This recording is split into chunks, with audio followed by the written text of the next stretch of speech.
তার একটা উদাহরণ কোরআন শরীফের মধ্য থেকে, ইতিহাস থেকে আমরা সেই উদাহরণটা বুঝে নিব। সেই উদাহরণটা হলো একজন নবীর নাম আপনারা শুনেছেন, সেই নবীর নাম হলো কি বলেন তো, আপনাদের জানা আছে কিনা? সেই নবীর নাম হলো লূত। কি নাম বললাম? লূত আলাইহিস সালাতু ওয়াস সালাম। সম্প্রদায় কথা শুনে না, সম্প্রদায় বলল নিয়ে এসো তোমার রবের আযাব, নিয়ে এসো তোমার রবের শাস্তি। আর শাস্তির অর্ডার হয়ে গেল। আল্লাহ বলল হ্যাঁ অর্ডার চলে আসবে। এমন সময় অর্ডার চলে আসলো, শাস্তির কথা চলে আসলো। তার নবী সেই লূত আলাইহিস সালাতু ওয়াস সালামের একজন স্ত্রী ছিল আয়েলা, সে ছিল কাফেরা, ওই নবীকে মানতো না। যখন আযাব চলে আসলো, আযাব চলে আসার কারণে ওই স্ত্রীও সেই সম্প্রদায়ের ভিতরে তাদের মধ্যে হয়ে গেল এবং সেই আযাবে সে নিক্ষিপ্ত হয়ে গেল। সে বাঁচতে পারলো না। নিজের স্বামী যে নবী, নবীর দোহাই দিয়ে বেঁচে যাবে, তা বাঁচতে পারলো না। বাঁচতে কেউ পারবে না, কেউ কাউরের দোহাই দিয়ে পারবে না। ভাই আমার, বন্ধু আমার, এইটুকু আমি আপনাদের জরুরি কথা বলবো মনে করে, একটা বিষয় সম্পর্কে বুঝিয়ে দেব মনে করে, যে প্রকৃত অর্থে আমরা কিভাবে মুসলমান হব আর কিভাবে বেঁচে থাকবো, কিভাবে কাজ করব, নাকি কাউরির দোহাই দিয়ে চলবো যে অমুকের, আমার বাবা হাজি, আমার বাবা মাওলানা, আমার বাবা মাস্টার, হ্যাঁ আমার মা এরকম, আমার দাদু এরকম, এরকম করে কিচ্ছুই হবে না। একটা ইসলামের শরীয়তের একটা সিলেবাস আছে, একটা কর্মসূচি আছে, একটা পাঠ্যসূচি আছে। আমি যে আয়াত এবং হাদিস পাঠ করেছি, ইসলাম পুরো একটি জীবন ব্যবস্থা। এইখানে কাউরির মাধ্যমে কেউ কষ্ট পাবে না, দুঃখ জ্বালা যন্ত্রণা কেউ পাবে না। এই ক্ষণস্থায়ী জায়গায় আমরা হিসাব করতে গিয়ে আমরা আমাদের ন্যায় অন্যায় কিছু বুঝাবুঝি নেই, আমাদের কার অধিকার কতটা, এগুলো কোনো দেখাশুনো বিবেক বিবেচনা নেই। খুব সংক্ষেপে আমি আপনাদেরকে বলছি, ইসলাম প্রতিটি জিনিসের ব্যালেন্স ঠিক করে তার বিধান,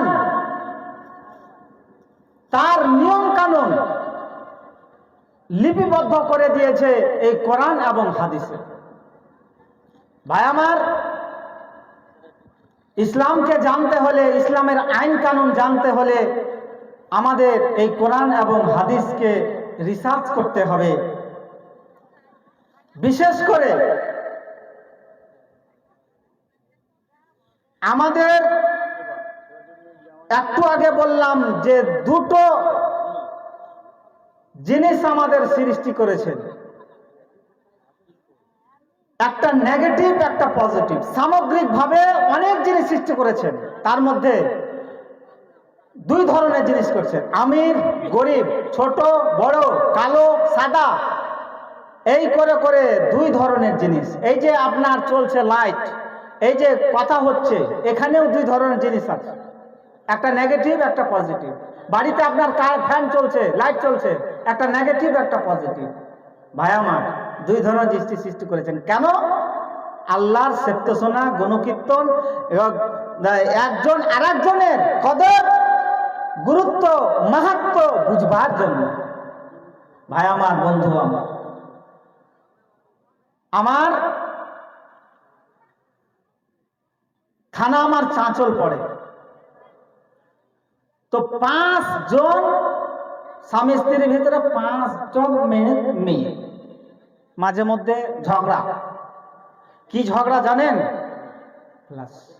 কি ঝগড়া? সেই ঝগড়াটা হলো যে তুই তোর পেট থেকে যদি মেয়ে হয় তাহলে তোকে আর শ্বশুর বাড়ি থেকে নিয়ে আসবে না। ভাই আমার, বেশি পরিমাণে মেয়ে, সমীক্ষা বলছে 1000টা ছেলে হচ্ছে, 1 জন মেয়ে হচ্ছে। আপনি খোঁজ খবর নিয়ে দেখবেন, নার্সিং হোমে, সদর হসপিটালে, যে কোনো জায়গাতে ভাই আমার, বন্ধু আমার, তো মেয়েটাকে যে বলছে যে তোর যদি এবার মেয়ে হয় পেট থেকে, তাহলে তোকে আর নিয়ে আসবো না, তুই ওখানেই থাকবি। ভাই আমার বলুন, ওই মেয়ে হওয়ার মালিক কি ওই মেয়েটা? মালিক কে? ভাই আমার, বন্ধু আমার, মা এবং বোনেরা যদি আপনারা থাকেন ভালো করে শুনবেন। একজন মা যখন বাচ্চা জন্ম দেয় তখন তার কত কষ্ট হয়, তারপরে স্বামীর আবার কথা শুনতে হয়। এর ফাইসালা, এর সমাধান আল্লাহ পাক রব্বুল আলামিন বলছেন যে আমি যাকে ইচ্ছা ছেলে দিই, আবার যাকে ইচ্ছা মেয়ে দিই, আবার কাউকে ছেলেও দিই, আবার কাউকে মেয়েও দিই। আবার আল্লাহ পাক রব্বুল আলামিন বলছেন আমি কাউকে আবার কি করে ছেলেও দিই না, আবার মেয়েও দিই না। তাকে আমি না কিছু দিয়ে রেখে দিই। সে ছেলের জন্য কাকুতি মিনতি করে, আমি দিই না। সে মেয়ের জন্য কাকুতি মিনতি করে, আমি দিই না।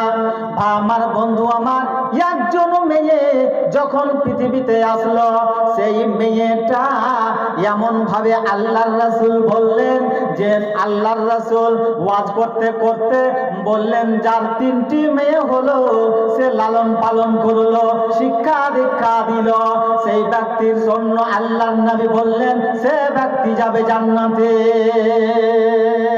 একজন দাঁড়িয়ে বললেন ইয়া রাসূলুল্লাহ, ইয়া হাবিবাল্লাহ, যদি 3জন মেয়ে না হয়, 2জন মেয়ে হয়, তাহলে জান্নাতে যাবে কিনা? নবী বললেন সেও যাবে জান্নাতে। তারপরে বললেন ইয়া রাসূলুল্লাহ, ইয়া হাবিবাল্লাহ, যদি 1জন মেয়ে হয় তাহলে সে জান্নাতে যাবে কিনা? নবী বললেন সেও যাবে জান্নাতে। ভাই আমার, বন্ধু আমার, বাবা জীবনেরা, ও দাদু আমার, ও নানা নানিরা, ও আমার খালারা, আপনার পতিন হতে গেলে আপনার বৌমাকে খারাপ বাসেন, আপনার নাতিন হতে গেলে আপনারা খারাপ বাসেন। বা আমার বন্ধু আমার, আপনার বাড়িতে একটা বাছুর নিয়ে আসা হলো, বা গাভীর একটা বাছুর হলো, বা একটা খাসি হলো না, একটা ছাগলের বাচ্চা হলো, সেই বাচ্চাটা কি হলো? সেই বাচ্চাটা হলো একটা ছাগি, খাসি হলো না। ভাই আমার, বন্ধু আমার, তখন আপনার মন ভারী হয়ে যায়, কেন একটা আমরা ছাগি পেলাম না, কেন আমরা একটা বাছি পেলাম না, কেন একটা মহিলা বাচ্চা পেলাম না। তখন আপনি মহিলার জন্য কাকুতি মিনতি করেন, মন ভারী করেন। যদি আমাদের হতো বাড়ি ভরে যেত, পাল ভরে যেত, বাড়িতে মুরগিতে ভরে যেত, মুরগা কেন নিয়ে আসলো?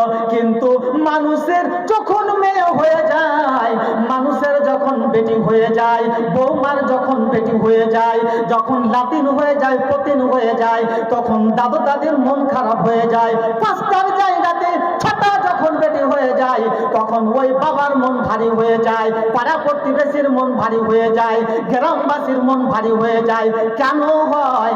কেন হয়? এটা আমি প্রশ্ন রাখলাম। বা আমার বন্ধু আমার, কোরআন মাজিদের মধ্যে এবং আল্লাহ পাকের নবী জনাবে মুহাম্মদ রাসূলুল্লাহ বলি সাল্লাল্লাহু আলাইহি ওয়াসাল্লাম জান্নাতের কথা বলেছেন, তো মেয়েদের জন্য জান্নাতের কথা বলেছেন। ছেলেদের ব্যাপারে একটাও হাদিস নাই যে ছেলেদেরকে মানুষ করবে আর শাদী দিয়ে দিবে, বিয়ে শাদী দিয়ে দিবে, আর সে ব্যক্তি অভিভাবক যাবে জান্নাতে, এরকম কোনো হাদিস না। আছে হাদিস, তো মেয়েদের হাদিস। ভাই আমার, ভালো করে বুঝবে, আছে হাদিস তো মেয়েদের ব্যাপারে, লালন পালন করবা, বিয়ে শাদী দিবা, তো জান্নাত পাবা। শুধু তাই নয়, আল্লাহর নবী বললেন যে ব্যক্তির 2টো মেয়ে হলো মান আলা জারিয়া তাইনে, যে ব্যক্তির 2টো মেয়ে হলো আর লালন পালন করলো, আল্লাহর নবী বললেন সেই ব্যক্তি আর আমি এইভাবে জান্নাতে থাকবো। যেমন এই তর্জনী, এই 2টো আঙ্গুল যেমন পাশাপাশি আছে, তেমনি মেয়ের বাবা আর আমি যাব জান্নাতে। ছেলেদের ব্যাপারে নাই, মেয়ে হলে কেন এত তো মন ভারী হয়ে যায়। এই জন্য কবি বললেন, কন্যা শিশু হলে তুমি তেল বেগুনে জ্বলো, কন্যা শিশু হলে তুমি তেল বেগুনে জ্বলো, কোন পুরুষের গর্ভে তুমি জন্ম নিলে বলো। কার পেটে জন্ম নিয়েছি আমরা? ভাই আমার, কার পেটে জন্ম নিয়েছি? যেই স্বামী আমরা বলছি, যে স্বামীদের ভিতরে যে এরপরে যদি মেয়ে যদি হয় তো পেট থেকে তুই আসবি না। তো আপনি আমি কার পেট থেকে জন্ম নিয়েছি? বাবার পেট থেকে। কন্যা শিশু হলে তুমি তেল বেগুনে জ্বলো, কোন পুরুষের গর্ভে তুমি জন্ম নিলে বলো। আজকে তুমি নিজে পুরুষ, আজকে তুমি নিজে পুরুষ, সেই অবদান কার?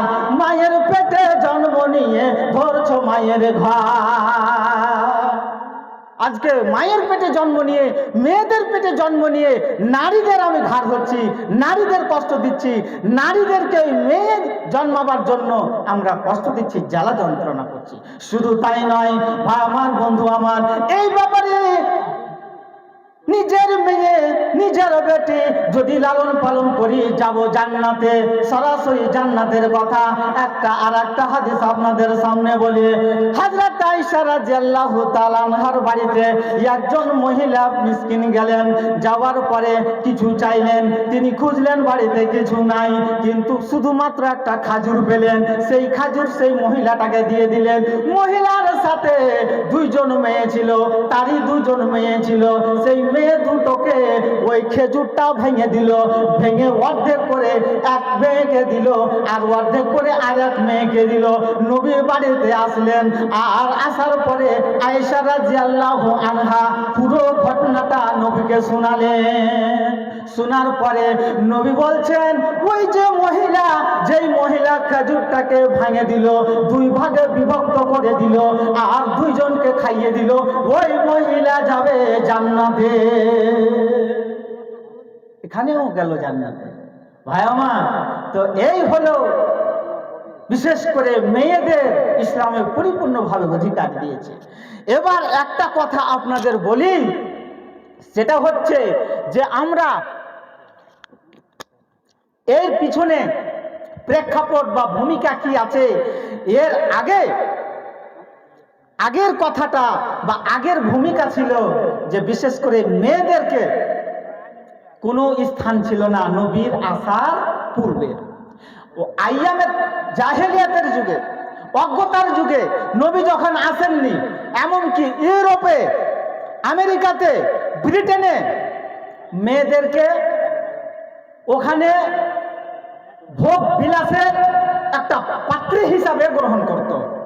এমনকি তাদের যখন মাসে মাসে যে পিরিয়ড হতো, তো তাদের বিছানা আলাদা করে দিত। ইয়াহুদ নাসারা আপনারা শুনেছেন, তাদের মধ্যে আছে সেই নীতি যে মহিলাদেরকে ভোগ বিলাসের পাত্রী হিসাবে তাদের যখন পিরিয়ড হয়, তখন তাদের বিছানা আলাদা, তাদের থাকার জায়গা আলাদা। ভাই আমার, বন্ধু আমার নবী যখন আসলেন, নবী আসার পরে সামে বাণী আম করে দিলেন, এলাম করে দিলেন, সবাইকে জানিয়ে দিলেন যে না, যখন মাসে মাসে ওই পিরিয়ড সময় হয়ে যাবে, শুধু তার সাথে মেলামেশা করা যাবে না, বাকি সমস্ত কাজ করা যাবে। তার হাতে রুটি পাকা যাবে, রুটি খাওয়া যাবে, তার রান্না খাওয়া যাবে, তার সাথে ঘুমানো যাবে, সে বাড়িতে থাকবে, একই বিছানায় থাকবে। আমার নবী যখন আসলেন, তখন সমস্ত কিছু এইভাবে সুন্দর করে শুনিয়ে দিলেন। যথেষ্ট পরিমাণে অধিকার দিয়ে এই ইসলাম, একমাত্র ইসলাম ধর্ম, আপনি পরিপূর্ণ অধিকার যদি একটা মানুষ আরেকটা মানুষের যে অধিকার, সেই অধিকার যদি আপনি দেখতে চান, পরিপূর্ণভাবে এই ইসলাম দিয়েছে, এই কোরআন দিয়েছে, আল্লাহ তাবারাক ওয়া তাআলা দিয়েছেন। চিন্তা করুন, তারপরে মনে করুন যে সেই ছোট্ট মেয়েটা যখন আস্তে আস্তে বড় হলো, এবার স্কুলে পড়বে না মাদ্রাসাতে পড়বে না কি পড়বে, সেটা অঙ্ক আপনাকে করতে হবে। এমন করতে হবে না যে আপনি আপনার ছেলেকে দিলেন মিশনে আর আপনার মেয়েটাকে দিলেন ওরকম কোনো খারাপ জায়গাতে। আপনি আপনার ছেলের জন্য এই অধিকার আপনাকে ঠিক করতে হবে। আপনি আপনার ছেলের জন্য করছেন এক, পড়াশোনার ক্ষেত্রে হোক, ভাগ বন্টনের ক্ষেত্রে হোক, কোনো জিনিস দেওয়ার ক্ষেত্রে হোক, আপনি করছেন ছেলেদেরকে এক আর মেয়েদেরকে এক, এটাও কিন্তু হিসাব লাগবে। এটাও কিন্তু আল্লাহ পাক রব্বুল আলামিন নির্ধারণ করে দিয়েছেন, সেই হিসাবে আমাদের চলতে হবে। ছেলে মানে ওই মুরগির মাংসর যে কলিজাটা আছে ওই বাবুটা খাবে, আর মেয়েটা খাবে না। এটা হিসাব কোথায় পেয়েছেন বলে?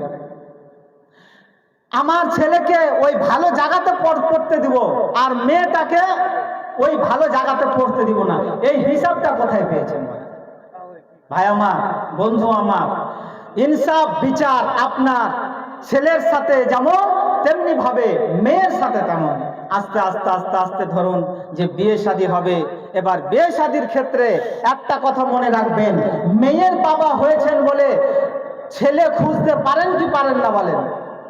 আপনি মনে করুন যে আপনি মেয়ের বাবা, ছেলে আপনি জামাই খুঁজতে পারেন কি পারেন না?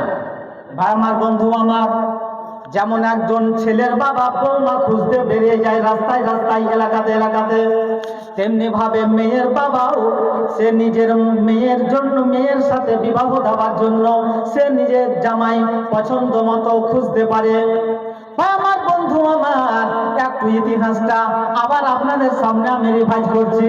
সর্বপ্রথম ব্যবহার চরিত্রে মুগ্ধ হয়ে যখন খাদিজা রাদিয়াল্লাহু আনহার মাথে হাতে যখন তিনি কাজ করছিলেন, ব্যবহার চরিত্র দেখে প্রথমে সর্বপ্রথম খাদিজা বলেছিলেন, আমি তোমাকে বিয়ে করতে চাই। প্রস্তাব দিয়েছিলেন, বাবা নাই, মা নাই, শুধু চাচা বেঁচে আছে। তিনি বললেন, আমি কি করে বলবো, আমার অভিভাবক আছে। অভিভাবকের সাথে আলাপ হলো, আলোচনা হলো, তারপরে খাদিজার সাথে বিয়েতে রাজি হয়ে গেল। কে প্রথমে দিলেন? মেয়ের বাবাও আর মেয়েও নিজের বর খুঁজতে পারে, তবে অভিভাবকের রাজি হয়ে। ভাই আমার, বন্ধু আমার, বিয়ের পর্বে যদি চলে আসে, বিয়ের ব্যাপারে আল্লাহ এবং আল্লাহর রাসূলের কি নীতি আছে, আল্লাহ এবং আল্লাহর রাসূলের কি বিধান আছে। একটা বিয়েতে শুধু কি ছেলেদের জন্য অধিকার আছে যে নিজের বৌমা খুঁজবে, নিজের বউ খুঁজবে, নাকি ছেলেদের বাবার জন্য শুধু অধিকার দেওয়া হয়েছে যে নিজের বৌমা খুঁজবে? না না না, যেমন ছেলের বাবা খুঁজতে পারে বৌমা, যেমন ছেলে নিজের বউ খুঁজতে পারে, তেমনি ভাবে একজন মেয়ে, একজন শিক্ষিতা মেয়ে, একজন ভালো মেয়ে, একজন দিনদারি মেয়ে, সেও মনে মনে ভালো করতে পারে, ঠিক করতে পারে যে একজন আমার বর আমি পছন্দ অনুযায়ী খুঁজতে পারে। তবে তার জন্য শর্ত হলো তার অভিভাবককে সাথে রাখতে হবে। যদি অভিভাবক ছাড়া বিয়ে করে নাই, যদি ওয়ালি ছাড়া কোনো মেয়ে বিয়ে করে নাই, আল্লাহর নবী বলছেন, ফানিকাহুহা বাতিলুন, ফানিকাহুহা বাতিলুন, ফানিকাহুহা বাতিলুন। যদি কোনো মহিলা বিনু ওয়ালিতে, যদি কোনো মহিলা অভিভাবক ছাড়া বিয়ে করে নাই, তাহলে নবী বললেন তার বিয়ে বাতিল হয়ে যাবে, তার বিয়ে বাতিল হয়ে যাবে, তার বিয়ে বাতিল হয়ে যাবে। অভিভাবককে সাথে রাখতে হবে, অভিভাবকের রাজি করতে হবে, অভিভাবক ছাড়া বিয়ে হবে না। ভাই আমার, বন্ধু আমার, এই করে করে আপনি যদি এই বিয়ে পর্বে যদি খুঁজতে যান যে কাকে কি অধিকার দেওয়া হয়েছে, তো যেমনি ভাবে একজন ছেলেকে অধিকার দেওয়া হয়েছে, তেমনি ভাবে একজন মেয়েকেও অধিকার দেওয়া হয়েছে এই বিবাহের পর্বে। এই বিবাহের কথা বলতে গেলে আর একটা জিনিস তার অপোজিটে বলতে হয়। ভাই আমার, বন্ধু আমার, সেটা আমি প্রায় জায়গাতে বলতে গিয়ে এই কথাটা ইয়াদ করি। আল্লাহ পাক রব্বুল আলামিন বলছেন, ওয়ালা তাকরাবুজ জিনা, তোমরা জেনার নিকটবর্তী হইও না। জেনা তো করার দূরের কথা, শারীরিক ভাবে তো করার দূরের কথা, যেখানে জেনা চলছে, যেখানে ব্যভিচার চলছে, যেখানে দেহ ব্যবসা চলছে, সেখানে তুমি কাছাকাছি যেও না। এই জেনা এর কারণ কি? বর্তমানে যুগে আমাদের পরিস্থিতিতে এখনকার বিয়ে কমে গেছে, বিয়েটা হয়ে গেছে কঠিন, বিয়েটা মনে করছে কঠিন, যার কারণে আমাদের ভিতরে এই জেনা, এই ব্যভিচার আম হয়ে গেছে। এই ব্যভিচারের ভয়াবহ প্রচুর পরিমাণ পরিমাণে আছে, এই ব্যভিচার থেকে আমাদের ফিরে আসতে হবে, আমাদের বিবাহের দিকে, বিয়ের দিকে ধাবিত হতে হবে, তাহলে আমরা এই কাবিরা গুনাহ থেকে বাঁচতে পারবো। ভাই আমার, বন্ধু আমার, এবার দেখুন সেই আল্লাহর নীতি এবং আল্লাহর রাসূলের বিধান কিভাবে অর্জিত হয়েছে। এবার চলুন, ওই মেয়েটা চলে গেল বিয়ে হয়ে শ্বশুর বাড়িতে। শ্বশুর বাড়িতে গিয়ে একজন মহিলা কি নির্যাতিতা থাকবে। ভাই আমার, বন্ধু আমার, ছেলের বাড়িতে যাবে মেয়েটা। এবার মেয়ের বাড়ি, মেয়ে গিয়ে তার কাছে গিয়ে স্ত্রী হিসেবে থাকবে। সেখানে তার জন্য কতটা অধিকার আছে, কতটা অধিকার আছে, এগুলো আমাদের যদি জানা থাকে তাহলে এক অপরের সাথে আমাদের এই কম্প্রোমাইজ করতে কোনো অসুবিধা হবে না, আমাদের এক অপরের সাথে আপোষ করতে কোনো রকমের অসুবিধা হবে না। ভাই আমার, যেমন এই স্বামী স্ত্রী এর মতো, এই বিয়ের মতো, এই বিবাহ বন্ধনে আবদ্ধ হওয়ার মতো আমার যুবক ভাইরা এই বর্তমান যুগে এই বিশেষ করে মোবাইল আসাতে এমনভাবে, নামটা আমি বলে দিচ্ছি, শরীয়তের কথা বলতে কোনো লজ্জা নাই, ভালোবাসাতে এমনভাবে মেতে গেছে, এমনভাবে মত্ত হয়ে গেছে যে ভালোবাসা, আমি 6 ক্লাসের ঘরে গিয়ে ক্লাস টিচার আমাকে বলছে যে স্যার এই যে চিঠি ধরে, চিঠিতে লেখা আছে 6, আপনার 6 কত বছর বয়স? তো বলছে যে আমি তোমাকে প্রচুর পরিমাণে ভালোবাসি। ক্লাসটা হচ্ছে 6-এর। ভাই আমার, কোথায় গেছে? তো এই হচ্ছে অবস্থা। বিশেষ করে এই মোবাইল সম্পর্কে আমি একটা ওয়াজ করেছি, আজকে আমি সেদিকে যাচ্ছি না। এই মোবাইল এমন করেছে যে লাভ থেকে ক্ষতি বেশি হচ্ছে। কিন্তু একটা কথা,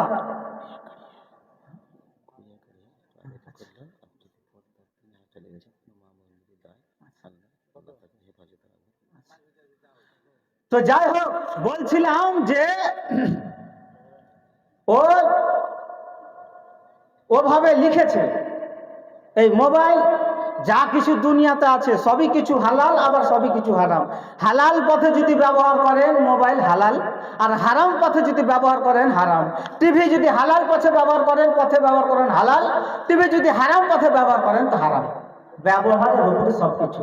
ভাই আমার, বন্ধু আমার, তো এই ছোট বাচ্চা থেকে বড় পর্যন্ত এই আমরা পরকীয়াতে জড়িয়ে গেছি। কিচ্ছু নেই পরকীয়াতে, এই ভালোবাসাতে কিছু নেই, অবৈধ ভালোবাসাতে কিছু নেই। 1 নম্বর ভালোবাসা, ওর মতো ভালোবাসা আর দুনিয়াতে কিছু নাই। সেটা কি? নবী বলছেন, লান তারা লিল মুতাহাব্বাইনি মিসলান নিকাহ, তোমরা কখনোই দেখতে পাবে না একেবারে সবচাইতে বেশি ভালোবাসা যদি তোমরা দেখতে পাও, সবচাইতে যদি প্রেম প্রীতি দেখতে পাও, সবচাইতে যদি তোমরা প্রেম প্রীতি নিজের মধ্যে নিয়ে আসতে চাও, তাহলে তোমাদের বিয়ে করতে হবে। বিয়ের মধ্যে আছে ভালোবাসা। আমার বন্ধু আমার হযরত আয়েশা রাদিয়াল্লাহু আনহা বলেন, আমার নবীর বাড়িতে সেই ধরনের ধনমাল টাকা পয়সা ছিল না, সেরকম ভাবে কিছু ছিল না, কিন্তু নবীর বাড়িতে একেবারে ভালোবাসাতে পরিপূর্ণ ছিল। আমি যেই গিলাসে, যেই জায়গাতে ঠোঁট লাগিয়ে পানি পান করতাম, আমার নবী আখেরের জামান, আমার এই সাধু দো জাহানের নবী ওই জায়গাতে ঠোঁট লাগিয়ে পানি পান করতেন, যেই জায়গাটা আমি ঠোঁট লাগিয়ে পানি পান করতাম। মা বন্ধু আমার, এই হলো ভালোবাসা, স্বামী স্ত্রীর ভালোবাসা। আল্লাহ পাক রব্বুল আলামিন কোরআন মাজিদে বলছেন, হুন্না লিবাসুল লাকুম ওয়া আনতুম লিবাসুল লাহুন্না, তোমার স্বামী স্ত্রী স্বামীর জন্য পোশাক, আর স্বামী স্ত্রীর জন্য পোশাক। ব্যাখ্যাকার বলেছেন, তাফসীর বিশারদকার বলেছেন, যেমন পোশাক ছাড়া মানুষকে সৌন্দর্য দেখা যায় না, তেমনি ভাবে স্বামী স্ত্রী যদি না হয়, বিবাহ বন্ধনে আবদ্ধ যদি না হয়, তাহলে সৌন্দর্য, আসল সৌন্দর্য আসে না। আমার বন্ধু আমার, আর একটা তাফসীর বিশারদগণ বলেছেন যে হুন্না লিবাসুল লাকুম ওয়া আনতুম লিবাসুল লাহুন্না, আর একটা অর্থ হলো যেমন পোশাকটা ওতপ্রোতভাবে গায়ে জড়িয়ে আছে, তেমনি স্বামী স্ত্রী দূরের সম্পর্ক নয়, স্বামী স্ত্রী খুবই নিকটের সম্পর্ক। ভাই আমার, এই হলো স্বামী স্ত্রী। তো স্বামী স্ত্রী, স্বামীর উপরে কতটা হক আর স্ত্রীর উপরে কতটা হক। ভাই আমার, বন্ধু আমার, মা এবং বোনেরা, আপনাদের কথাটা, আপনাদের অধিকারটা আমি পরে বলছি। 1 মিনিট আমি কিছুক্ষণ এই স্বামীদের অধিকার একটা হাদিস বলে আমি শেষ করছি যে স্বামীটা কি জিনিস। ভাই আমার, স্বামী প্রতিটা, দেখুন আমিও স্বামী, আমার বাবাও স্বামী, আমার দাদুও স্বামী, গোটা পৃথিবীর মানুষও স্বামী। আর সেই প্রতিটা স্বামীর পিছনে একজন মেয়ে। আমার বাবার যদি স্ত্রী হয় সেও আমার মা, আমার বোনের যদি কেউ স্ত্রী হয় সেও আমার বোন, আমার কোনো দাদের যদি স্বামী হয় সে আমার দাদি। তাহলে কোনো লজ্জা নাই ভাই আমার, সবাই কিন্তু একবারে চ্যানেল হিসাবে আর এই জড়িয়ে আছি, লিঙ্কের মতো কাজ করছি। কোনো এখানে আমি যদি কোনো গর্ব করে স্বামী হয়ে কোনো কথা বলি, তাহলে আমার পরিবারে আবার কেউ স্বামী আছে, আমারও বোন অন্য বাড়িতে আছে, আমারও মা অন্য বাড়িতে গেছে, আমারও খালা অন্য বাড়িতে গেছে। এখানে কাউকে ছোট করা নাই, কাউকে বড় করা নাই। কোরআন এবং হাদিসের কথা আমরা শুনবো, কোরআন এবং হাদিসের কাছে আমাদের মাথা নত করতে হবে, তাহলে সঠিক অর্থে প্রকৃত অর্থে আমরা মুসলমান হতে পারবো, নচেত মুসলমান হতে পারবো না। কি স্বামী বলে, স্বামী খুব দামি জিনিস, হ্যাঁ খুব দামি জিনিস। তবে দুজনের অধিকারের কথা আমি বলছি, স্বামীটার আগে বলছি। যুদ্ধের পরে নবী এসে বসে আছেন, এমন সময় দুটো উট নবীর পায়ের সামনে মাথা পেতে দিয়ে চোখ দিয়ে জল ঝরছে। কি বললাম? দুটো উট নবীর পায়ে মুখ লাগিয়ে দিয়েছে আর চোখ দিয়ে জল ঝরছে। সাহাবারা বলছেন, একজন দুটো উট জীব, সেও জেনে গেছে যে রহমাতুল্লিল আলামিন, সারা দুনিয়ার নবী, দো জাহানের নবী, আপনার এত গুরুত্ব। সুবহানাল্লাহ, যদি আপনার অর্ডার থাকতো, অনুমতি থাকতো, তাহলে আপনাকেও আমরা সাজদা করে দিতাম।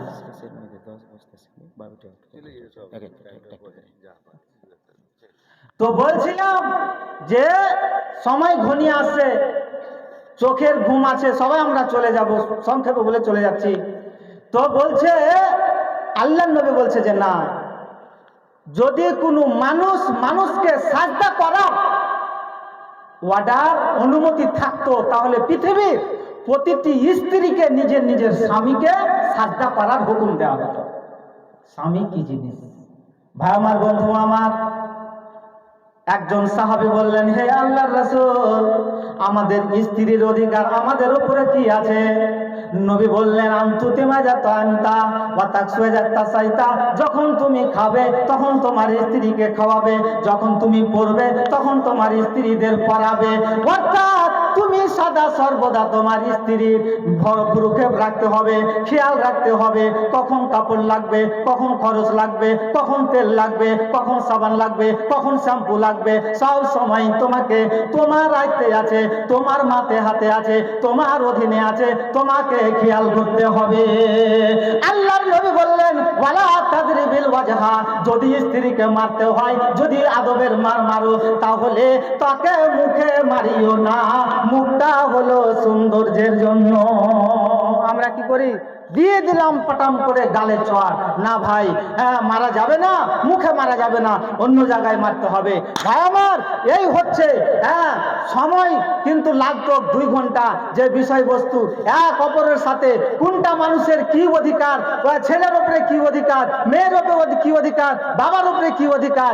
আর একটা আমরা ভুল করি, আমরা যখন ভাগ বন্টন জমি জায়গার ভাগ করি, ছেলেদেরকে বাদ দিয়ে দিই, ছেলেদেরকে অধিকার দিই, আর মেয়েদেরকে কিন্তু আমরা অধিকার দিই না। আর যাই হোক, আর একটা কথা আপনাদের সামনে বলবো আমি, সেই কথাটা হলো, এই জালসা হলো উপলক্ষ হচ্ছে মসজিদ উপলক্ষে। আপনার মসজিদ কিন্তু, আপনাদের মসজিদ কিন্তু আমি মাঝে মধ্যে আসি, আমাদের বাড়ি এত সুন্দরভাবে তৈরি হচ্ছে, কিন্তু মসজিদের কাজ কেন বাকি থাকছে? মসজিদের কাজ কেন বাকি থাকছে? তো ভাই আমার আর মা বোনদের কাছে আমি একটা শেষ, আপনারা তো দান করেছেন, লাস্ট আমি লাস্ট আর কেউ আসবে না, আমার কাকুতি অনুমতি যে আপনাদের মেয়েদের মধ্যে একজনকে কাউকে দাঁড় করান, দিয়ে যে জয় টাকা পারেন আপনারা দেন। আর একটা অ্যালাউন্স করছি, সেটা হচ্ছে পর্দার জন্য 3000 টাকা বাজেট আছে। সেই বাজেট অনুযায়ী যদি কোনো আল্লাহর বান্দা, কোনো আল্লাহর বান্দি, আমার মা বোনদেরও বলি যে এই দুনিয়াতে আমরা কেউ থাকতে আসিনি, এক্ষুনি যদি মারা যায় আমার গাড়ি বাড়ি জমি জায়গা টাকা পয়সা সব থেকে যাবে, আমাদের খালি চলে যেতে হবে। ও মরণ কথা স্মরণ হলো না রে মুমিন ভাই, মরণ কথা স্মরণ হলো না। টাকা পয়সা জমিদারি পড়ে রবে দালান বাড়ি, খালি হাতে যাবি চলিয়া রে মুমিন ভাই, খালি হাতে যাবি চলিয়া। মরণ কথা স্মরণ হলো না রে মুমিন ভাই, মরণ কথা স্মরণ হলো না। তো ভাই আমার, আমরা আপনারা তো যথেষ্ট পরিমাণে দিয়েছেন, তারপরেও যদি কেউ মনে করেন যে সারা পৃথিবীতে এই দুনিয়ার ওই দুনিয়ার মালিক হচ্ছেন এক আল্লাহ, আল্লাহকে যদি আমরা ভালোবাসি, তো এই যে কজন ভাই আমার আছেন এই ভাইগুলোর মধ্যে থেকে আমি বলবো, আল্লাহকে যদি ভালোবাসতে চান, আল্লাহর উপর যদি বিশ্বাস থাকেন যে আল্লাহ মহাশক্তিমান, তো এই আল্লাহর ওয়াস্তে একজনকে আমি বেশি নয়, 1000 নয়, 700 নয়, 800 নয়, আমি 500 টাকা আমি একজন ভাইকে নিব। দান করেছেন আমি জানি, কিন্তু তারপরেও আপনার কাছে আমি সেই চাঁচল থেকে এসে আপনাকে কথা দিচ্ছি, এর পরের যে প্রোগ্রামগুলো তো আছে সেই প্রোগ্রামগুলো আপনার আমি নাম করে আল্লাহর কাছে দোয়া করব, আপনার উদ্দেশ্য, আপনার বালা মুসিবত, আপনার কামনা যেন আল্লাহ পূরণ করেন। ভাই আমার একজন 500 টাকা, বেশি নয়, 500 টাকা। কোনো আমার যুবক ভাই বা ওইদিকে মা বোনদের মধ্যে বলছি যে আপনারাও এর মধ্যে শামিল আছেন। একজনকে আমি যে আল্লাহকে ভালোবাসে এবং আল্লাহর প্রতি বিশ্বাস স্থাপন আছে, একজনকে চাই। কেউ ভাই একজন 500 টাকা, আমরা চলে যাব তাড়াহুড়ো করে, যতটা পারি আমরা চলে যাব, দিয়ে চলে যাব। আমি জানি যে আপনারা দিয়েছেন, তারপরেও আপনাদের বলছি। আচ্ছা 500 টাকা মাইনাস করে দিলাম, সেটা বাদ দিয়ে দিলাম, 200 টাকা দিলাম, 300 টাকা বাদ, 200 করে টাকা। এক আল্লাহ, যেই কোরআনে আল্লাহ পাক রব্বুল আলামিনের ব্যাপারে বলছে, কুল হুয়াল্লাহু আহাদ আল্লাহুস সামাদ লাম ইয়ালিদ ওয়া লাম ইউলাদ ওয়া লাম ইয়াকুল লাহু কুফুয়ান আহাদ। আল্লাহ কারোর মুখাপেক্ষী নয়, আল্লাহর ছেলে মেয়ে নাই, আল্লাহর সন্তান সন্ততি নেই, আল্লাহর বাবা মা নেই, আল্লাহর সমতুল্য কেউ নেই। এই আল্লাহর ওয়াস্তে এই সূরাটা আপনারা বেশি বেশি করে পড়বেন। এই সূরাটার ওয়াস্তে, আল্লাহর ওয়াস্তে আপনারা কে আছেন 200 টাকায় আমার ভাই একজন আছেন। আল্লাহুম্মা বারিক লাহুম ফিমা রাযাকতাহুম ওয়াগফির লাহুম ওয়ারহামহুম। আল্লাহ আমার এই যুবক ভাইয়ের মনের কামনা বাসনা তুমি অন্তর্যামী। আল্লাহুম্মা ইন্নাকা আনতা আল্লাহুল গায়ুব, তুমি গায়েবের খবর জানো। আল্লাহ তুমি তার উদ্দেশ্য তুমি পরিপূর্ণ করে দাও হে আল্লাহ। আর একজন ভাই আমার কোরআনে অসংখ্য জায়গাতে একজন, আর একটা 500 টাকা, 500 টাকা 200 টাকা দিলে 200 টাকা কি এমন আছে? নারে তাকবীর, ছেলে মেয়েরা নাই সব ঘুমিয়ে গেছে। নারে তাকবীর। আমার ভাই কিছু দূরে ছিল বলে 500 টাকা এই মসজিদেতে দিল, যে উদ্দেশ্যে যে নিয়াতে করিল দান, দান অনুপাতে সে যেন নেকি পান। আমিন আমিন আল্লাহ আমিন আমিন, এই দোয়া কবুল করো রব্বুল আলামিন। আমিন আমিন সুম্মা আমিন। 200 টাকা কইছে কি 300 টাকা দিবে, 200 টাকা মাশাআল্লাহ আলহামদুলিল্লাহ। যাই হোক ভাই আমার, 500 টাকা দিয়েছেন। তো আসুন আপনারা লাস্টের সময়ে যখন দান তোলা হয় তখন কিন্তু ওই ওয়াজ সেরকম হয় না, তো মাঝে মধ্যে আমি বলতে থাকবো আর আপনারা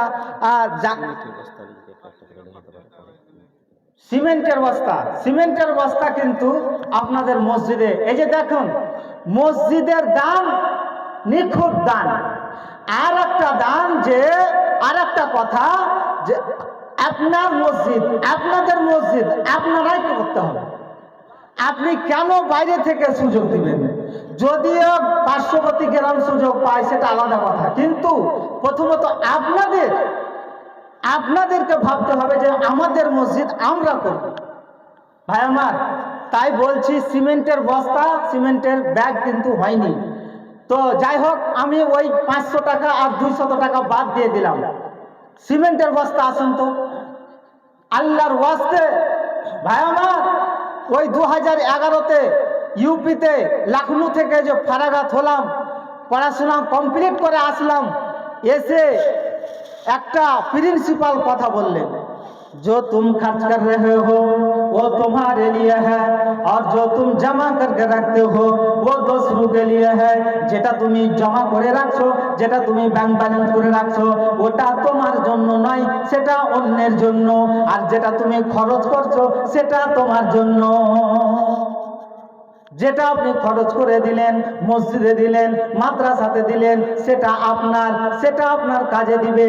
আর যেটা জমা করে রাখলেন, আপনার মৃত্যু হয়ে গেল আর আপনার সন্তান সন্ততি যদি দান করে তাহলে আপনি পাবেন, নচেত আপনি পাবেন না। আপনার নয় ভাই আমার। এই জন্য চালাকি মেয়েদের মধ্যে, আমার মা বোনদের মধ্যে কিছু দূরে ছিলেন, একটু দোয়া চেয়েছেন, আল্লাহুম্মা বারিক লাহুম ফিমা রাযাকতাহুম ওয়াগফির লাহুম ওয়ারহামহুম। হে রব্বুল আলামিন, আল্লাহ তুমি অন্তর্যামী, তুমি বড় বিচারক, তুমি বড় ডাক্তার, তুমি বড় কবিরাজ, তুমি বড় প্রাণকারী রব্বুল আলামিন। হে আল্লাহ, তুমি সমস্ত কিছু বুঝো, তুমি আল্লাহুল গায়ব, তুমি অন্তর্যামী। হে রব্বুল আলামিন, আলমের গায়ব তুমি জানো। পর্দার ভাড়া যদি একজনের পক্ষে সম্ভব হয়, ভারী হয়, তো 3 জনে মিলে দিতে পারে 1000 করে। আচ্ছা, তো যাই বলছিলাম, আমার মা একজন 500 টাকা দিয়েছে। আল্লাহ তোমার কাছে দোয়া করছি রব্বুল আলামিন, তুমি সমস্ত কিছুর সমাধান করতে পারো। আল্লাহ যে অসুবিধাতে আছে, আল্লাহ তুমি তাকে উদ্ধার করে দিও হে রব্বুল আলামিন। এটা ফেরবে না। আর একজন মা বোনদের ভিতরে মেয়ে ছেলে আমার কিছু দূরে ছিল বলে 500 টাকা আবার মসজিদে দিল, যে উদ্দেশ্যে যে নিয়তে করিল দান অনুপাতে সে যেন নেকি পান। আমিন আমিন সুম্মা আমিন। আসুন ভাই আমার, মা বোনদের বলছি আপনারা দিতে থাকুন। ভাই আমার, বলছিলাম যে যদি পর্দার যেটা বাজেট, যদি একজনের অসুবিধা হয় তো 3 জন হয়ে যান। ভাই আমার, 3 জন হয়ে যান। এই দান আপনার আগুনেও পড়বে না আর জলেও পড়বে না, এটা আপনার থেকে গেল। ভাই আমার, বন্ধু আমার, আল্লাহর নবী একটা হাদিসে বলছেন, আল কাইয়াসু মান দানা নাফসাহু আমিলা লিমা বাদাল মাউত। চালাকে যে বেশি চালাকি করে, যে মানুষকে ঠকিয়ে দেয়, যে বেশি বুদ্ধি জ্ঞান খাটিয়ে কাজ করে, সে কি চালাক? না না না, সে চালাক নয়। চালাক হলো সেই ব্যক্তি, যে ব্যক্তি কি করলো, আল কাইয়াসু মান দানা নাফসাহু, নিজের আত্মাটাকে কন্ট্রোল করলো, ওয়া আমিলা লিমা বাদাল মাউত, আর মৃত্যুর পরবর্তী সময়ের জন্য কিছু উপার্জন করলো, কিছু দান করলো, মাদ্রাসায় দান দিল, মসজিদে দান দিল, টাকা পয়সা খরচ করলো, সেই হলো চালাক। ভাই আমার, চালাক হলো সেই। অতএব আমাদের সময় থাকতে আমাদের পুঁজি আর আমাদেরকে এই করতে হবে।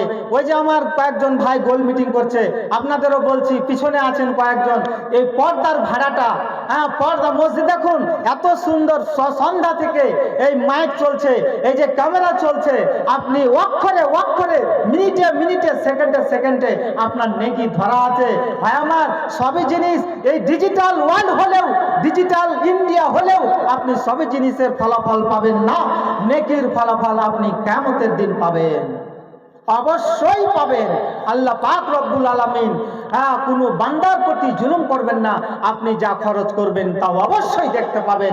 অত 3 জনে যদি হন তো একটু ঠিক করুন, আপনারা গোল মিটিং করে নেন, যে 3 জনে আমরা দিব মাত্র 1000 টাকা। আমি একাই দিই ইনশাআল্লাহ। আপনাদের মাওলানা সাহেব রাজি হয়ে যাচ্ছেন, আপনাদের ইমাম সাহেব রাজি হয়ে যাচ্ছেন। ইমাম সাহেবকে অন্যদিকে কাটাবো, না হলে টাকা মসজিদে দিয়ে দেবো, কিন্তু আপনারা রাজি হন তো। নেকির ওয়াস্তে, আল্লাহর ওয়াস্তে আপনারা রাজি হন কেউ। দেখুন এখন চেন্নাই, বেঙ্গালুরু, কেরালা 800, 1000 নিচে নেই, দুদিনের খরচ দিলেন, 1.5 দিনের খরচ দিলেন, আল্লাহর ওয়াস্তে দিলেন, নবীর আল্লাহর মসজিদের জন্য দিলেন। দেখি তো 1000 টাকা করে টাকা, 3 জন হয়ে যান, আর না হলে উঠুন। আসলে দান দিয়ে দেছে তো এই জন্য। আচ্ছা সিমেন্টের বস্তা একটা করে দেন, চলে যাব, শেষ হয়ে যাবে, সময় কিন্তু হয়ে গেল। হ্যাঁ, নারে তাকবীর। এ আপনাদের ইমাম সাহেব, আল্লাহ তার দানকে কবুল করো। এই আপনাদের ইমাম সাহেব আফজাল হক সাহেব মসজিদের জন্য 1 বস্তা 1 ব্যাগ সিমেন্ট দিয়েছে। আল্লাহুম্মা বারিক লাহুম ফিমা রাযাকতাহুম ওয়াগফির লাহুম ওয়ারহামহুম।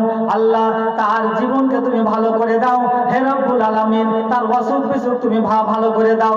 আল্লাহ তুমি বড় ডাক্তারের ডাক্তার, তুমি বড় কবিরাজের কবিরাজ, রব্বুল আলামিন তুমি বড় ইঞ্জিনিয়ারের ইঞ্জিনিয়ার, হে রব্বুল আলামিন তুমি বড় সেবাদানকারী। আল্লাহ তার তুমি সমস্ত অসুখ ভালো করে দাও। 5টা ছাত্র মারা গেছে, তার জন্য আরেকটা সিমেন্টের বস্তা।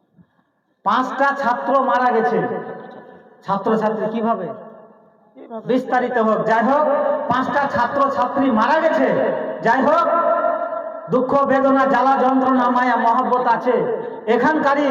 তো ওই 5 জন ছাত্র ছাত্রীর জন্য আর একটা সিমেন্টের বস্তা। আল্লাহুম্মা বারিক লাহুম ফিমা রাযাকতাহুম ওয়াগফির লাহুম ওয়ারহামহুম।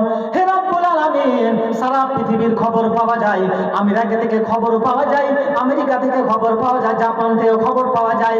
রব্বুল আলামিন বাড়ির পিছন থেকে কবর থেকে খবর পাওয়া যায় না, বাড়ির কান্টা থেকে খবর পাওয়া যায় না। রব্বুল আলামিন তাদের কবরে যদি কোনো রকম আযাব থাকে, সেই গজব আযাবকে দূরে সরিয়ে নূরে মুনাওয়ার করে দাও। আমিন আমিন সুম্মা আমিন। দান করিলে ভালো মিলে, হাদিসেতে কয় বখিলেরা দান করিতে দূরে সরে রায়। দান করিলে ভালো মিলে, হাদিসেতে কয় বখিলেরা দান করিতে দূরে সরে রায়। আসুন ভাই আমার, একটা করে সিমেন্টের বস্তা দিতে পারবেন না জি? কত টাকা কোন দিকে চলে যাচ্ছে জি? বন্ধু বান্ধবের পিছনে, চায়ের আড্ডাতে, বিরিয়ানির দোকানে, আর এই মসজিদে। একজন আছে আমার ভাই, মোড়লের ছেলে, এটা মোড়লের ছেলে, এ তো 500 টাকা তো হবে না তো গো? না 1000 টাকা দিয়েছি। 1000 টাকা দিয়েছে মোড়লের ছেলে। একটা সিমেন্টের বস্তা দেবো। কার নামে দেবে? এটা দাদুর নামে এটা দেশ, এটা কার নামে দেবে? না আমার নামে দিয়েছি। আচ্ছা, আচ্ছা আমার ভাই একজন কিছু দূরে ছিল বলে একটা সিমেন্টের ব্যাগ আবার মসজিদেতে দিল, যে উদ্দেশ্যে যে নিয়াতে করিল দান, দান অনুপাতে সে যেন নেকি পান। আমিনো আমিনো আল্লাহ আমিনো আমিন। এই দোয়া কবুল কর রব্বুল আলামিন। আল্লাহুম্মা সাল্লি আলাইহি আল্লাহুম্মা বারিক আলাইহি। মা বোনদের কাছে আমি আশা করে বসে আছি, মা বোনেরা আপনারাও এই ভলেন্টিয়ারের মাধ্যমে পাঠান। এই যে আপনাদের কাছে খাতা কলম নিয়ে যাচ্ছে, আপনারা এখন না দিতে পারবেন, পরে দিতে পারবেন, আপনারা লিখে দেন, লিখতে পারেন। ভাই আমার, বন্ধু আমার, মা বোনের আপনাদেরও বলে আল্লাহর নবী ওয়াজ করলেন, ওয়াজ করার পরে মহিলাদের কাছে গেলেন, মহিলাদেরকে ওয়াজের কথা বললেন, ওয়াজের মাধ্যমে বললেন তাকুন নাস বাজা কুন্না, তোমাদেরকে আমি দেখলাম বেশি করে, তোমাদেরকে আমি দেখলাম জাহান্নামে তোমরা পড়ে আছো। একজন মহিলা বলল ইয়া রাসূলুল্লাহ কারণ কি, মহিলারা কেন বেশি জাহান্নামে পড়ে আছে? বুঝতে পারলাম না। আল্লাহর নবী বললেন তাকুন নাস বাজা কুন্না, কারণ হলো যে তোমরা স্বামীর না শুকরিয়া করো, স্বামীর কৃতজ্ঞতা জ্ঞাপন করো না, এই জন্য তোমরা জাহান্নামে। ভাই আমার, বন্ধু আমার, মা বোনেরা এমন ভাবে দান করলেন, নাকের খুলে দিলেন, কানের খুলে দিলেন। এইখান থেকে প্রমাণ হয় মেয়েরাও দান করেছিলেন, মেয়েদেরকে ওয়াজ করেছিলেন। মেয়েদের জাহান্নাম থেকে পরিত্রাণের ব্যাপার আছে, মেয়েদেরও জান্নাতের ব্যাপার আছে। ভাই আমার, বন্ধু আমার, মা বোনেরা সবার জন্য শরীয়ত এক, মহিলা পুরুষ সবার জন্য শরীয়ত এক। কবর সবাইকে যেতে হবে, যেতে হবে পরপারে। সোনারি অঙ্গ তোমার মাটিতে মিশাবে, যেতে হবে পরপারে, যেতে হবে পরপারে। একটা করে বস্তা। আসুন আমি আমি বুঝছি যে আপনারা দিয়েছেন, তারপরেও যদি যে মনে করেন যে না দিব, যখন এই সুযোগ এসেছে, এই সুযোগ আমি হাত ছাড়া করব না, আমি এই সুযোগে সন্ধান খুঁজে বের করবই, আমি দিবই, শরীক হবই, এই মসজিদ বানাতে আমি সহযোগিতা করবই। মা বোনদেরও বলছি, আপনাদেরও বলছি, ভাই আমার ঘুমিয়ে থাকেন না, টাকা থাকলে হজ করুন, টাকা থাকলে দান করুন, টাকা থাকলে ভালো কাজে আপনি সহযোগিতা করুন। ও মন ঘুমায় না রে, নাম ডাকো আল্লাহর, একদিন ঘুমাইবার মন কবরের মাঝার। ও মন ঘুমায় না রে, ও মন ঘুমায় না রে, নাম ডাকো আল্লাহর, একদিন ঘুমাইবার মন কবরের মাঝার। ও মন ঘুমায় না। এ আমার বাপজিরা একটু সালাম করিব। এ আমার বাপজি কিছু দূরে ছিল বলে এক বস্তা সিমেন্ট এই মসজিদেতে দিল, যে উদ্দেশ্যে যে নিয়ত করিল দান, দান অনুপাতে সে যেন নাকি পান। আমি যেন বাপ দুদিন দোয়া দিব কত, আল্লাহ তুমি নাকি দাও তোমার মন মতো। আমিন আমিন সুম্মা আমিন। ভালো আছেন বাপজি? আল্লাহ ভালো রাখুক। আমার বাপজির আল্লাহ, আল্লাহ শরীর স্বাস্থ্যও ভালো রাখো আল্লাহ, আল্লাহ যতদিন তুমি বাঁচিয়ে রাখবে আল্লাহ, ইমান আমলের সাথে তুমি বাঁচিয়ে রাখো, ততক্ষণ পর্যন্ত মৃত্যু দিও না, যতক্ষণ পর্যন্ত মুমিন আর মুসলমান না হয়ে যায়। এত টাকা পয়সা তোমার কি ছিল দরকার, কি ছিল দরকার?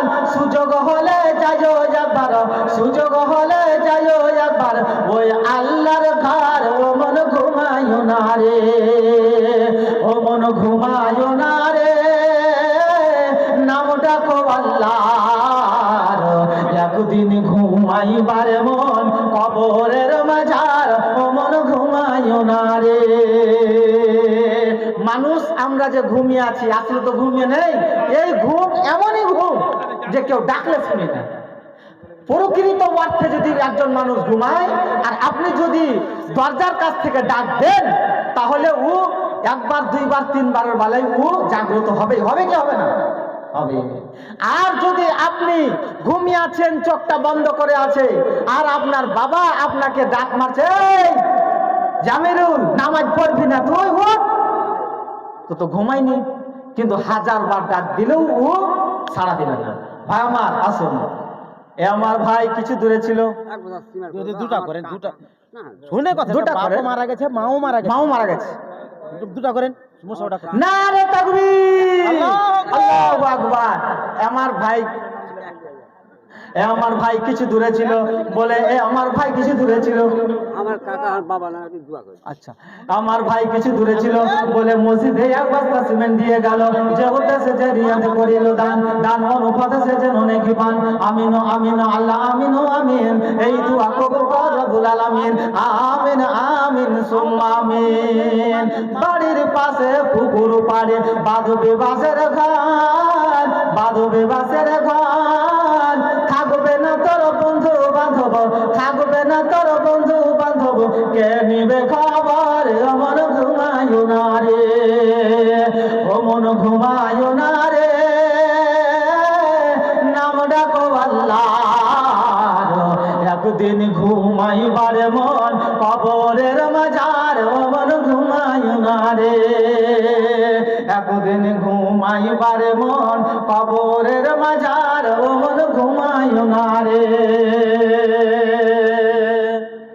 মা বোনদের লাস্ট যান কেউ যদি দেয়, বাবজি মা বোনদের কাছে যান, যদি লাস্ট যদি কেউ দেয়, মা বোনেরা তো আমার নবী ওয়াজ করতে করতে বললেন, তোমরা বেশি জাহান্নামে পড়ে আছো, কারণ কি ইয়া রাসূলুল্লাহ?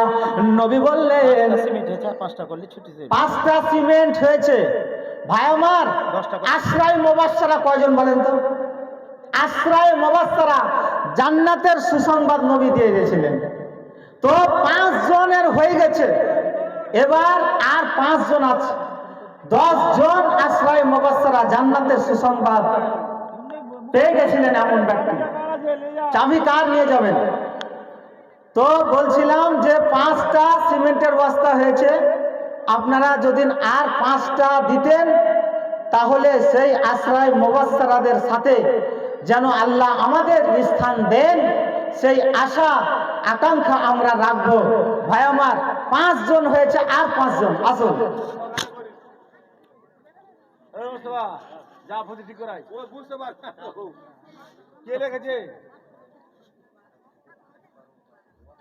আসুন, এ আমার ভাই কিছু দূরে ছিল। 500 টাকা দিল বেনামি আর 2 বস্তা সিমেন্ট আমার লাগে।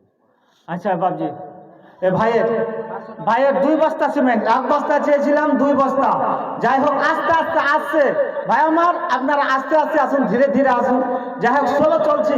হ্যাঁ, কারণটা হচ্ছে মানে জিও টাওয়ার এখানে নেই, ওই জন্য 16 চলছে। হ্যাঁ, তো যাই হোক বর্ডার এলাকা, তো যাই হোক 16 চলুক। হ্যাঁ, কাতরা কাতরা দাঁড়িয়ে শোধ, ফোটা ফোটা জলে সমুদ্র হয়ে যায়। এই মসজিদের কাজ আপনাদের হাতেই হবে, আপনাদের মসজিদ আপনাদের মাধ্যমে হবে ইনশাআল্লাহ। এখন হোক আর পরে। আমার ভাই দিয়ে গেল 2টা বস্তা, 2টা ব্যাগ সিমেন্টের, আর একজন 500 টাকা দিয়েছেন। আল্লাহুম্মা সাল্লি আলাই, আল্লাহুম্মা বারিক আলাই, আল্লাহুম্মা বারিক লাহুম ফিমা রাযাকতাহুম ওয়াগফির লাহুম ওয়ারহামহুম। হে রব্বুল আলামিন, আল্লাহ আমি তোমার কাছে দোয়া করি, হে রব্বুল আলামিন, তোমার বান্দা বান্দিরা, তোমার বান্দা 500 টাকা দিয়েছে এবং তোমার বান্দা 2টা ব্যাগ দিয়েছে সিমেন্টের। রব্বুল আলামিন গো, তুমি অন্তরের জামি, রব্বুল আলামিন আল্লাহ তুমি অন্তরের জামি, তার অন্তরের জামি আল্লাহ, তুমি তার অন্তর অনুযায়ী তার দান কবুল করে নাও। হে রব্বুল আলামিন, তার আপদ বিপদ দূর করে দাও। আল্লাহ তোমার নবী বলেছেন as-সাদাকাতু তারাদ্দুল বালা, যদি কেউ সাদকা করে, ভবিষ্যতে কোনো রকমের অ্যাক্সিডেন্ট হয়, ভবিষ্যৎ কোনো রকমের যদি কোনো অভাব হয়, ভবিষ্যতের কোনো রকমের কোনো দুর্ঘটনা ঘটে, আল্লাহ সেই সাদকার বিনিময়ে, দানের বিনিময়ে দূরীভূত হয়ে যায়। আল্লাহ সেই অঘটনকে তুমি দূরে করে দাও। আমিন আমিন সুম্মা আমিন। আর মাত্র 3টা ভাই আমার, সময় ঘনিয়ে আসছে, সময় হয়ে যাচ্ছে, আর মাত্র 3টা। আমিও চলে যাব, আপনারাও চলে যাবেন। ভাই আমার আসুন, এরকম সুযোগ হাত ছাড়া করিয়েন না। দেন ওই যে ওখানে কথা বলছে, আপনারা আসুন। হ্যাঁ, নিজের এই দাম আপনার কোথাও যাবে না, ধরা থাকলো আপনি কিয়ামতের দিন সেটা পাবেন। আর একটা বার্তা নিয়ে আমার ভাই মনে হয় আসছে, কেউ নাকি কিছু দান করেছে, আসুন।